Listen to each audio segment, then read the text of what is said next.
respect, and this is a guy that never stopped fighting. He's been fighting for the last 50 years. He's fighting for us now. He knows what's here at stake in the state of Connecticut, and I want you to give him a rousing Connecticut welcome, Vice President Joe Biden.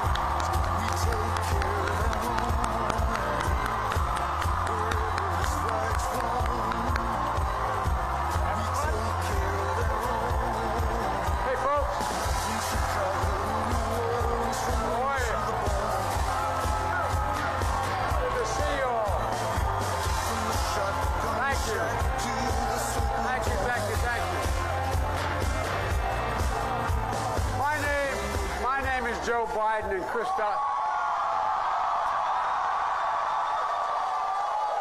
Krista is my best friend. I tell you what, it's great to be back in Connecticut, and I tell you what, I remember the days when there were Republicans as well as Democrats who had the same value set in the Congress. We disagreed on substantive issues, but, you know, the currency always was in the Senate since I got there as a 29-year-old kid was that your word is your bond.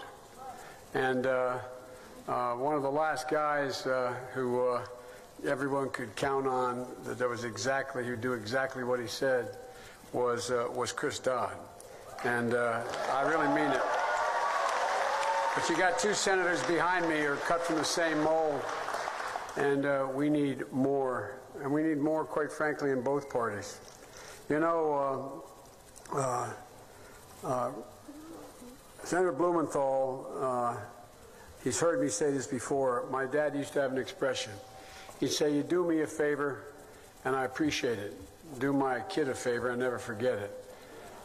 My deceased son, Beau Biden, was the Attorney General of the state of Delaware, the putative nominee for governor, and a war hero, the Bronze Star, Conspicuous Service Medal, spent a year in Iraq and 8 months in Kosovo. And the person he admired most and helped him the most when he got elected as a young Attorney General was Attorney General Blumenthal. And So as my colleagues can tell you, we have an expression in the Senate. If you excuse the point of personal privilege, I just wanted to acknowledge that and how much I appreciate it. And Chris, I met Chris when he was a congressman, and I met him, we spent some time at Sandy Hook, and I watched him. The last time we had any serious gun control, rational gun control, was a bill I wrote that eliminated assault weapons and also limited the number of bullets could be in a magazine and a whole range of other things. And I watched him. I watched him meet with all those parents like I did. I watched him meet with those kids. And you could literally see the resolve on his face. I mean this sincerely. You could see it being seared into his soul. Ladies and gentlemen, this is the most significant, consequential fighter we have in the United States of America.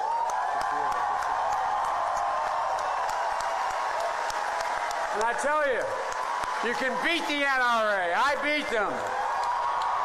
You can beat them. Look. And folks, you got one hell of a group of elected officials, and you've got a hell of a Democratic ticket. No, you really do. Ned and Susan, by the way, the first decision the new gov made was to pick a lieutenant governor. Damn, he's got good judgment.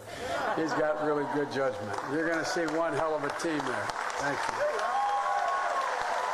And folks, I want to begin by addressing what you've seen recently in the news about all those pipe bombs and all of the I don't know how to characterize it, the sense of hate and terror that seems to be gripping us. You know, we don't yet have all the facts about who's behind it, although there's been an arrest made, and there's some initial reason to believe they may have the right fellow. But you know, This country has to come together. This division that exists, this hatred, this ugliness, it really has to come to an end. And what I hope my friends on the other side, as well as Democrats, understand, that words matter. Words matter. And sometimes my guess is you feel precariously close to the words of William Butler Yeats a century ago when he said, "Things fall apart, the center cannot hold. Mere anarchy is loosed upon the world, blood-dimmed tide is loosed, and everywhere the ceremony of innocence is drowned. The best lack all conviction, while the worst are full of passionate intensity." Our political opponents are not our enemies, but there is such passion, this passion that's out there, that's so misplaced. The press is not the enemy of the people.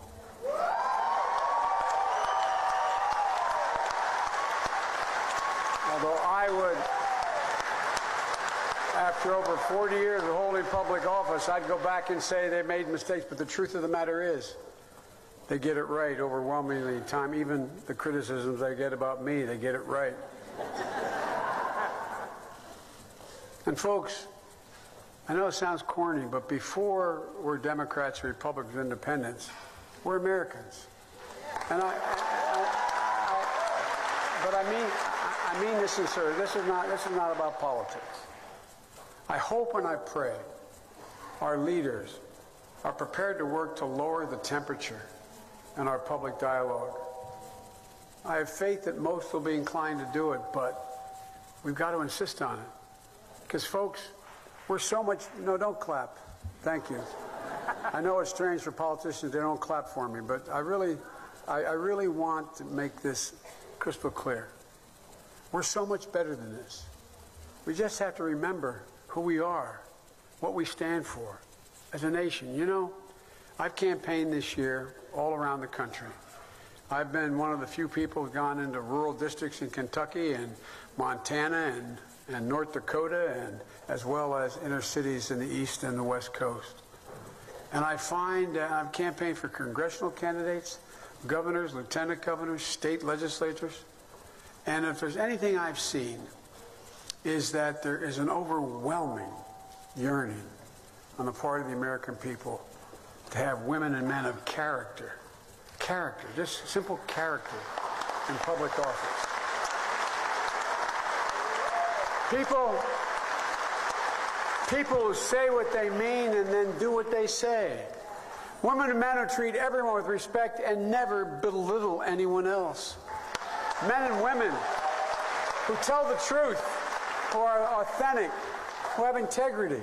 If we do this, I have no doubt we can restore the damaged stature of America at home and abroad. I'm here because you have a slate of candidates who fit that bill, and I'm not being solicitous.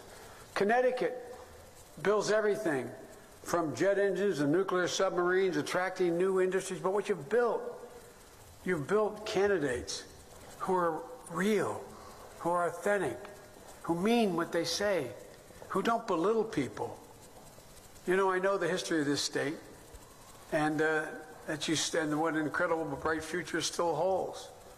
Ned is a man of real honor and decency, who understands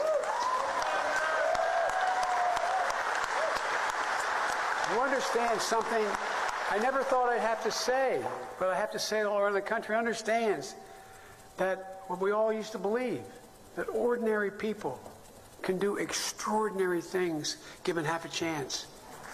Extraordinary things. A businessman who's worked to create jobs so people can stay in their beloved state, spent his entire career attracting jobs and investment in the state. And Johanna, a woman with a backbone like a ramrod.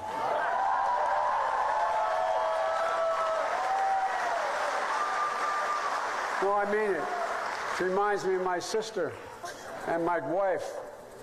You know, you can always tell you women who work with the man you work with, the one who really respects you and teaches an equal, take a look at his mother.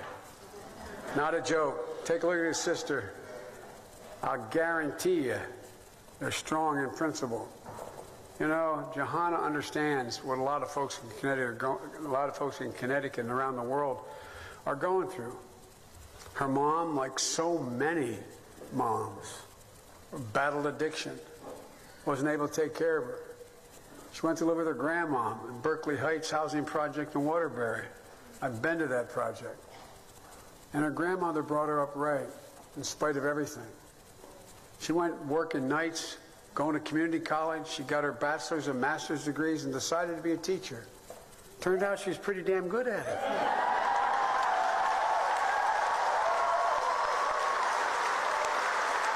By the way, Johanna, I'm married to a teacher, too.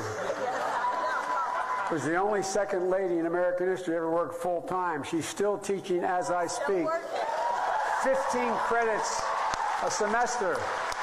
And she's down in Baltimore right now fighting for women's equality. And by the way, when I left the Senate, when I left the vice presidency, I took a job as a full professor at the University of Pennsylvania in the hope that the mail would stop coming as Dr. and Vice President Biden. But it's still coming that way. Nothing's changed. Look, after 15 years of teaching history and government in Waterbury Public Schools, Johanna was named Teacher of the Year here in the city, Teacher of the Year in Connecticut. And then I got to meet her when she was named Teacher of the Year in the United States of America.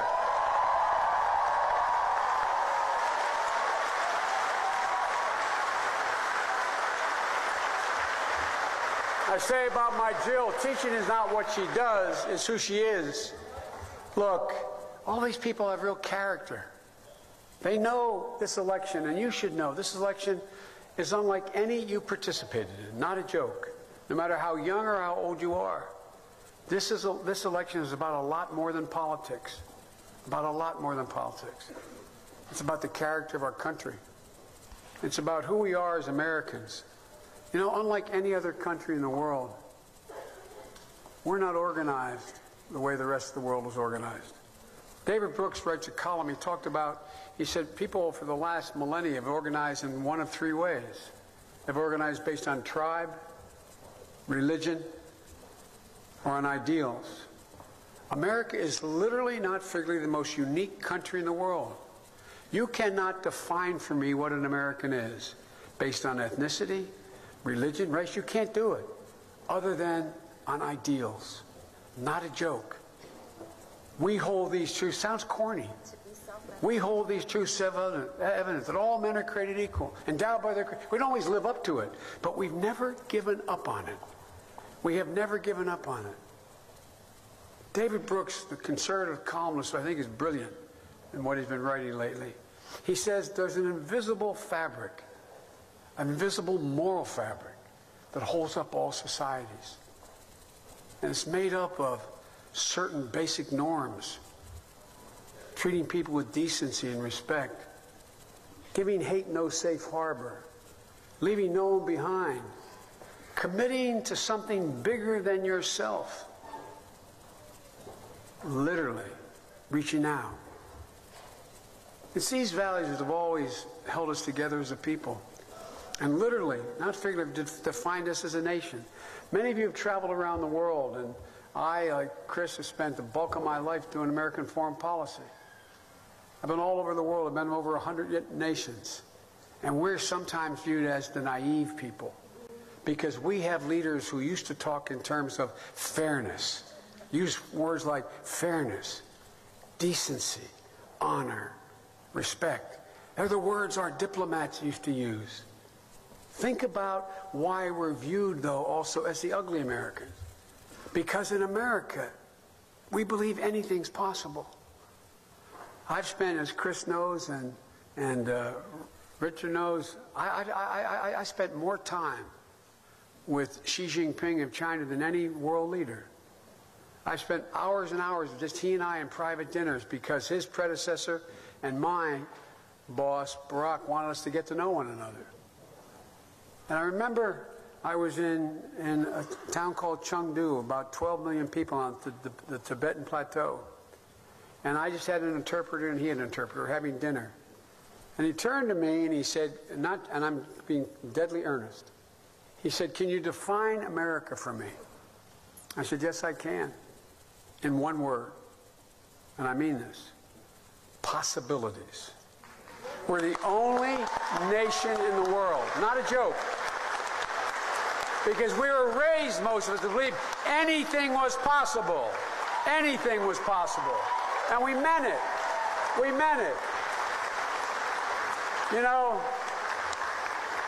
George Will described last year at the National Constitution Center, where I'm the chairman in Philadelphia, he said this new phony populism that's going on right now, he said, it's to give majority rule priority over liberty, over rights, over due process. And when they conflict, and they frequently inevitably will, with majority impulses.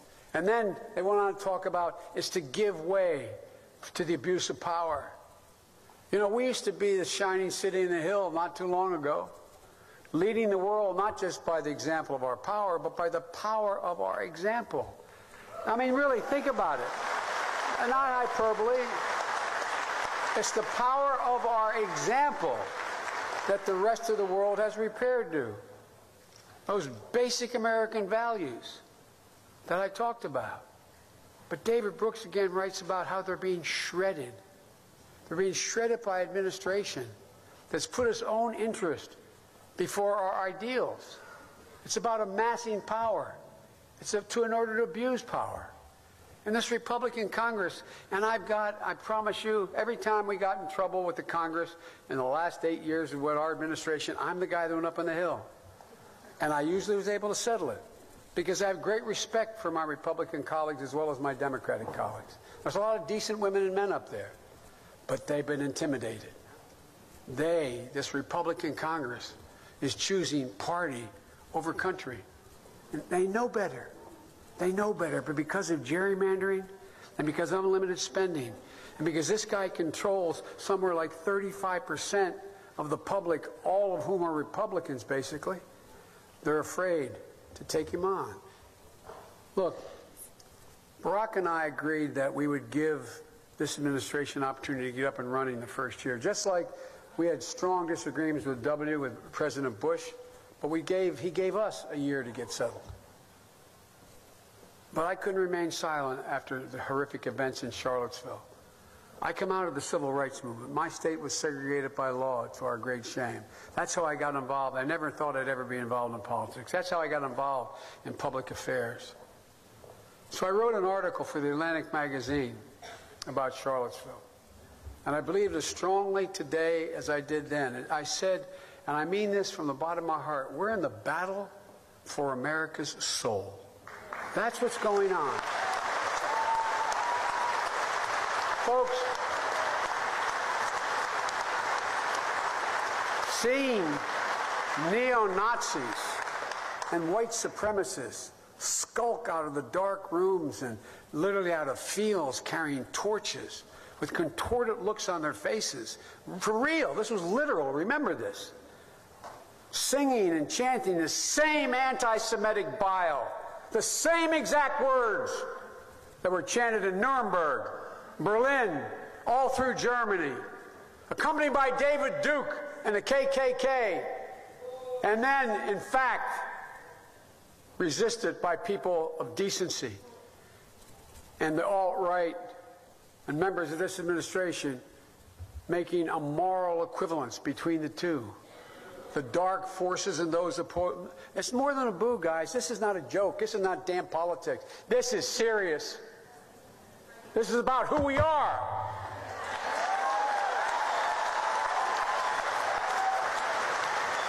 Did you ever think you'd see that? I never thought I'd see that again. I never thought I'd see a president refuse to condemn outright what you saw. I never thought I'd see a Republican Congress remain silent. I never thought I'd see this moment happen again in this country, but it has. And that's not just what happened in Charlottesville, calling refugees animals, popping up immigrants and African Americans as a source of all our problems, ripping children, infants from their mother's arms at the border, preying on hopelessness and despair. and communities under great stress. Look at the example we're setting for the world. And as I said in that article, and I mean this in the bottom of my heart, our children are listening. Our children are listening. And our silence is complicity. This is so much bigger than the budget, than health care, so much bigger than any single issue. It's about our soul. And the world's watching. And our reputation internationally is cratering. I was telling Chris, I just got back at the request of the Prime Minister of England to go visit with her, and before that in Copenhagen with 6 heads of state. And you know, I wouldn't reveal the conversation, but the essence is, what's happening to you? Because guess what? When it happens to us, they're in trouble. Madeleine Albright was right. We are the essential nation. Our entire ability to conduct our foreign policy around the world rests upon a transatlantic alliance based on mutual respect and decency and keeping our word.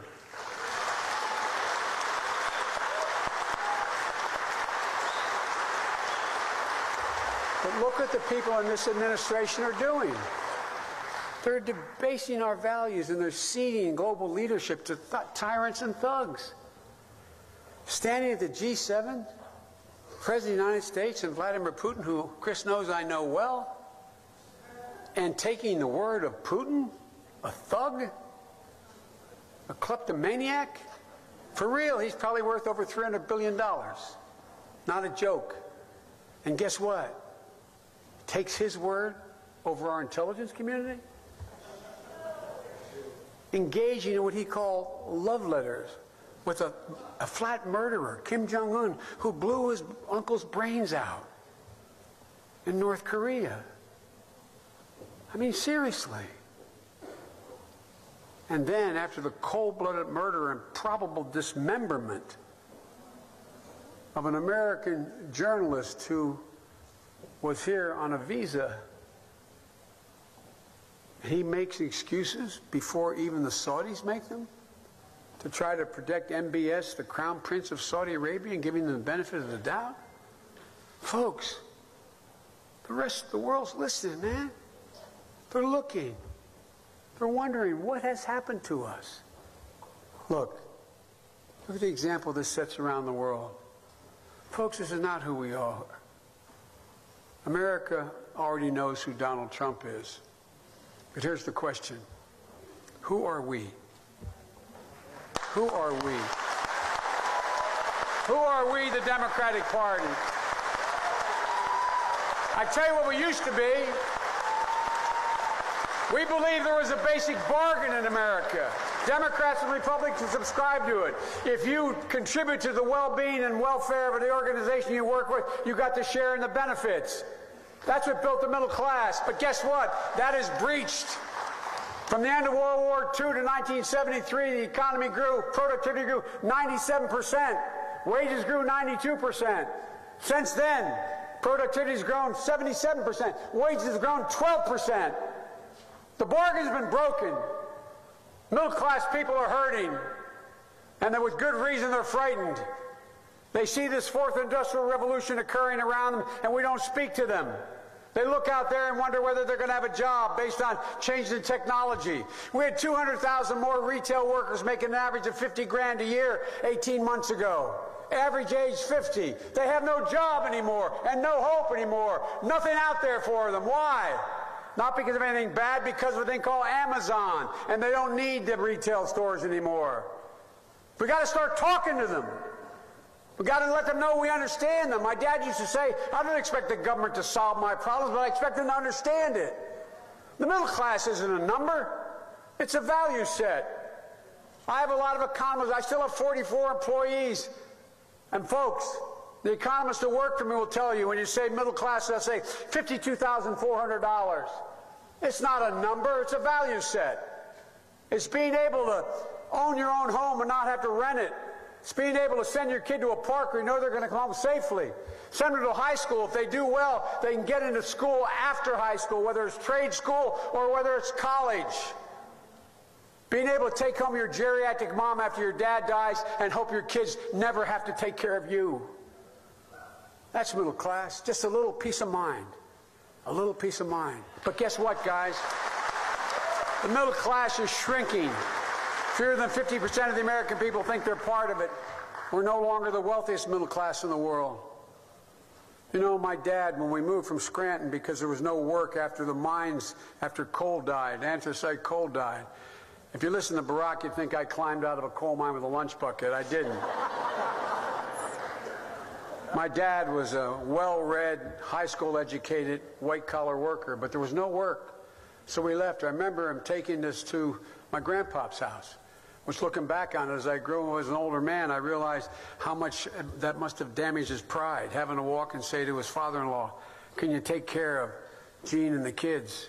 It's going to take me about a year. I'll come home every weekend, but I'm going down to Delaware, and I think I can get established. I think get a place for us.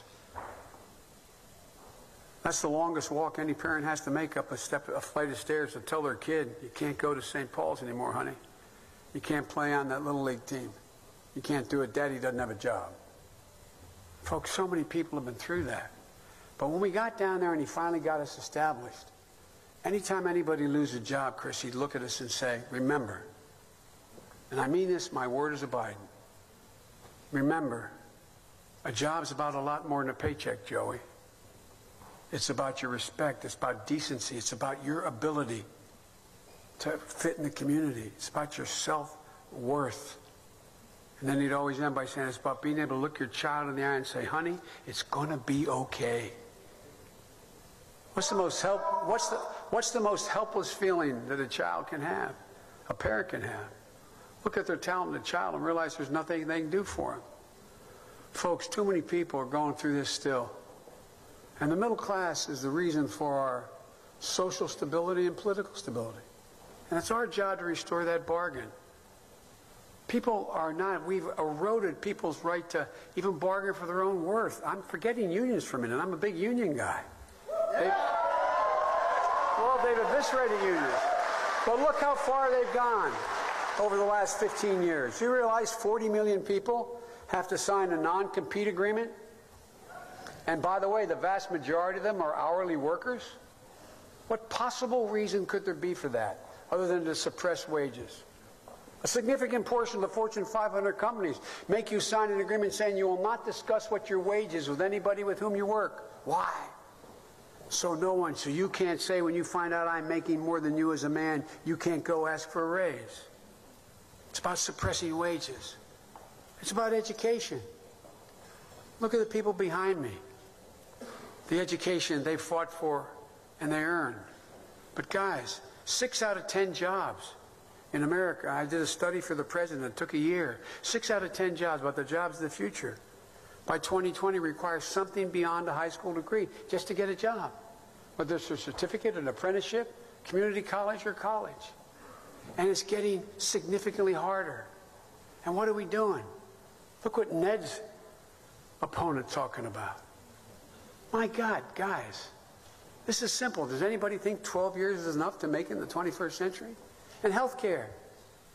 We believe it should be a basic right for all Americans. But it's so far out of reach of so many million Americans, and they want to take it away from those we finally got it. Millions of Americans now understand what the Affordable Care Act and what it means. It's saved lives. It's extended their lives. It's given them peace of mind. It means you don't have to stare at the ceiling at night and wonder, God, if I get cancer, do we lose everything? Do we lose the house? Republicans, it's not just about getting rid of health care. It's about a lot more for them. And now, you know, there's over 20 Republican attorneys general who've gone to federal court to declare that pre-existing conditions, requiring insurance companies to cover pre-existing conditions, is unconstitutional. And they're lying through their teeth now. They're lying through their teeth saying they're going to protect pre-existing conditions. Simply can't be done without the funding mechanism in the Affordable Care Act. Folks, let's get this straight. I got you. Testing 1, The 2, 3, 4, 5. Republican Party has never fully supported Medicare, Medicaid, or Social Security. They've always tried to pick at it or move it, but they've not had, they couldn't defeat us on this because the people are with us. But now, what do they do with that massive unfair tax cut that they put in place that generates enormous cuts for the very wealthy and so little for the middle class? By 2027, 87% of all the tax cut will have gone to the top 1%. But folks, it created a deficit of $1.9 trillion. And as Congressman Larson can tell you, I stood in the steps of the Capitol leading the members of Congress, and I said at the time, the reason they're doing this is in order to eliminate things they couldn't otherwise touch. You say, what are you talking about, Joe? Well, you know, they asked Willie Sutton why he robbed banks. He said, because that's where the money is. Well, let me tell you, no, everybody knows you cannot sustain this additional deficit of $1.9 trillion. So what are they doing? They're going to eviscerate Medicare. Already, as Congressman Larson can tell you, the Republican Budget Committee has proposed cutting $60 billion in Medicare over the next 10 years. Now, that's the mark, as they say in the House. And then the senator from Kentucky, the majority leader, came forward and said, because of this enormous budget deficit, here's what we're going to have to do. We have to go and cut the real drivers of the deficit: Medicare, Medicaid, and Social Security. The president's economic spokesperson said, next year we're going to have to go after these things. And it'll probably be Social Security and Medicare next year. Folks, this is deadly earnest, man. What they couldn't do on a direct fight, they're now trying to use an economic argument that they created in order to eviscerate it. And Ned, that's just what your guy's doing. You go ahead and cut those billions of dollars, $1.9 billion, give it to 400 families. Mark my words. The next thing you're going to hear in Connecticut, we can't afford as much spending in education. We can't afford dealing with infrastructure. We can't afford making sure everybody has Medicare extended under the Affordable Care Act. We can't do that. That's why we can't, because we're going to go bankrupt. Look, this game has been exposed, but there's a simple way to stop it. Elect Ned your next governor. Send Johanna to Congress. Have her join Murphy and Blumenthal to stop this madness. And ask yourself a basic question. Why did you become a Democrat in the first place? My father had a simple answer to that. He said, I can't stand the abuse of power. That's what we're about, stopping the abuse of power. These candidates know who we are. A party of hard-working, decent Americans, a party of access to affordable and continuing education, a party that thinks health care is a right. We stand for giving Americans a fighting chance. You know, ordinary Americans are capable of doing, as I said, incredible things, where everything the Republican Party is not. And I might add, this is not your father's Republican Party. And it's our job to reset the moral compass of this nation. Begin to stand up for the American story again, of decency, standing up for our ideals. The American people are ready. The rest of the world is hoping we find who we are. The truth is, and I get so tired of all those Republicans walking around their heads now like, woe is me, we have so many problems.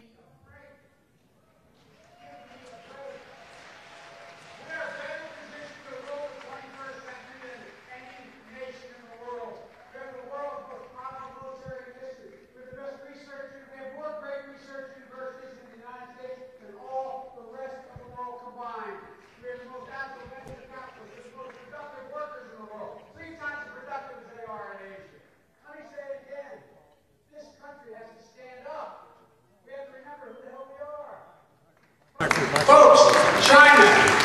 I want to see China do well, but China's not, as they say in that steel town I lived in Claremont, not a patch on our jeans. They don't have enough energy, they don't have enough water. They're talking about $1 trillion project to be able to get water to their population. They're in a situation where they in fact have a historic 2,000-year enmity between the coast and the inner cities. And the mountains in the West. They're in a situation where they're in real trouble. They have a kleptocracy. Anybody ever go to Beijing and see someone walking around with other than a mask covering their face? They're dying of lung cancer 4 times the rate we are. There'll be more cancer cases in the next decade in Canada, in China, than all the rest of the world combined. God Almighty, what are we talking about? Why don't we remember who we are? I'll say it again. This country has to come together. There was a headline in the Washington Post this week. It says, Republicans settle on fear and falsehoods as midterm strategy. Well, I hope in the last 11 days we understand that fear strokes bad behavior. Personal attacks stroke fear. We need to lower the volume in terms of personal attacks. We have to be honest about our problems.